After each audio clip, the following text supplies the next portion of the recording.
What up, world?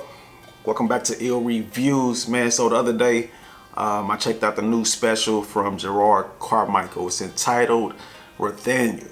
You feel me? I ain't gonna spoil why it's called that for some people who haven't seen it, but it is might be a few little spoilers in this video. So if you haven't seen the new Netflix special from Jerrod Carmichael called Rothaniel, go watch it, then come back to this video. That's just your spoiler warning.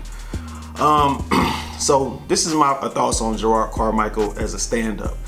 I seen this last special, I think it was called 8, and I thought it had some good parts in there. It wasn't extremely funny, but it was funny enough for me to be like, okay, I'm looking forward to the next time he put out something. And so, of course, before I even got to watch the video, shit leaked on the internet that he said in the video that he's coming out as gay. And me being a heterosexual male, I was like, damn, man. I was like, I don't want to watch another special about somebody talking about they gay. And it ain't like I got something against gay people. It's being forced to me a lot. And I ain't trying to sound like Lil Boosie, but if y'all feel like that, then it is what it is. You feel me? Like they try to make more gay cartoons, changing Mickey Mouse and Minnie Mouse, making them dress different. Like all this shit is just weird to me. You feel me? It's like, and they used to say, well, why you care what somebody doing in the privacy of their own home? Why you care what they doing in the privacy of their own? It ain't in the privacy of their own home no more. It's on my screen. You feel me? To me, it's gross. And that don't mean I don't like gay people. I just think it's gross. I don't really want to see it. Same way, like, let me give you an example. People in other countries, I guess China, they eat bats. You feel me? Okay, you in China eating bats, I ain't worried about you. But if I'm somewhere chilling, I look over, see a nigga eating a bat, I'm gonna be disgusted. I don't care what he does in his home, but if he doing the right beat, I'm like, ugh. Another example. I know some niggas got toe fetishes, and females got toe fetishes. I think that shit's gross. And I don't care if you doing that shit at your house, but if I'm at Dollar General or at the movies and I look over and see a nigga sucking a chick's toes, I'm like, ugh. It's just gross and I don't want it in my face. That's what I'm saying. So when he said he's gonna be gay, I was like, well, it's cool. You know what I'm saying? Still gonna have some jokes. And me being a person that loves stand-up, you feel me? You can go back on all my videos, and I'm a stand-up fanatic. I watch every single stand-up. I just got through watching, what's his name, the Chinese guy? Ronnie Chang. And he kind of made me feel validated in the way I view these things, because he said you shouldn't be critiquing other people's work if you never created nothing yourself. So I'm like, yo, I've been creating for 20 years, so I can speak on this shit. So I'm watching the stand-up and I was like, okay, he gonna say he's gay, but yeah, that's cool. You know what I'm saying? Let's get to the jokes. 20 minutes in, okay, he's going through his thing about being gay. Okay, let's get to the jokes.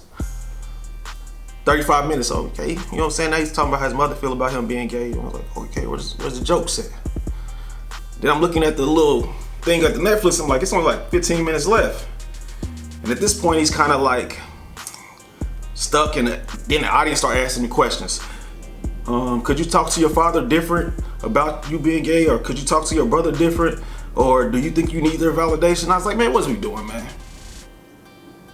What is we doing? I came here for jokes. You know what I'm saying? I'm like, bam. I was like, I've been looking forward to see, because I was like, man, the 8 was cool. But I was like, I'm probably gonna come hard on this Rothaniel, you feel me? I'm watching that shit. I was like, okay, this nigga just really took up an hour to speak on his experience, and it really wasn't funny. It just wasn't funny. It was a serious topic, which I feel like he could have did on a different format. Like, you know how it is, when you come up to some stand-up, you want to laugh. And I mean, they say specials these days aren't that special, and I guess this was kind of special because he went through a range of emotion, and if you can break it down, you can put yourself in his shoes and understand the collateral damage of when you come out the closet. How that affects people around you. I know that because I had a friend that came out the closet one day. Me and my homie was chilling, smoking. This nigga run upstairs, come down with a goddamn Bible, crying, and we're like, what the fuck wrong with you? He like, I'm gay, but not towards y'all. And I was like, it's cool, we're not even worried about it, but the dynamics did change, because at that point we was like, what's the point of him coming to the club no more with us, like, anymore? Like, we going to holler at hoes. This nigga just really always was in the club just quiet, and now we know why. We didn't feel no difference of way towards him, but it did change the dynamics of our relationship. And I get that. He had to get it out. But what about the people that just don't care about you being gay and wanted some jokes? You feel me? I'm like, I don't know, man. I was disappointed. But I'm not gonna rate it. I just put this video out because I want to see what everybody else thought of it. You know what I'm saying? Like, should these artists, and Dave Chappelle does this to me sometimes too. I come to Dave Chappelle for some jokes, but it's like a whole serious monologue. I'm like, bro, I'm high, I'm faded, I'm trying to laugh, and you hit me with these deep things. I could watch something else for that, you know what I'm saying? But that's just how I feel about it. I wanna know how y'all feel about this. Like, I wonder what this is gonna do for his career. Is it gonna boost it or bring it down? I just feel like stand-up comedians, man, get stuff off your chest about your personal life, I guess, if you got to, but throw some jokes in there, make it funny, you feel me? I would've liked this a whole lot better if it had more laughs. But still, shout out to Jerrod Carmichael and your new journey. Respect for you for that. But next time, I need them jokes. So let me know how y'all feel about this new special in the comments. And until next time, y'all treat each other right. It's a cold world. I'm just trying to heat it up.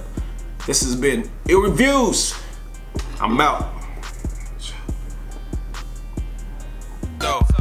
What you talking about? Yeah, you know I'm on. Think like a boss. Maestro Corleone. I'm a go-getter till my chromosome. Shut the hating up. You see I'm on the phone. What you talking about? Yeah, you know I'm on. Think like a boss. Maestro Corleone. I'm a go-getter.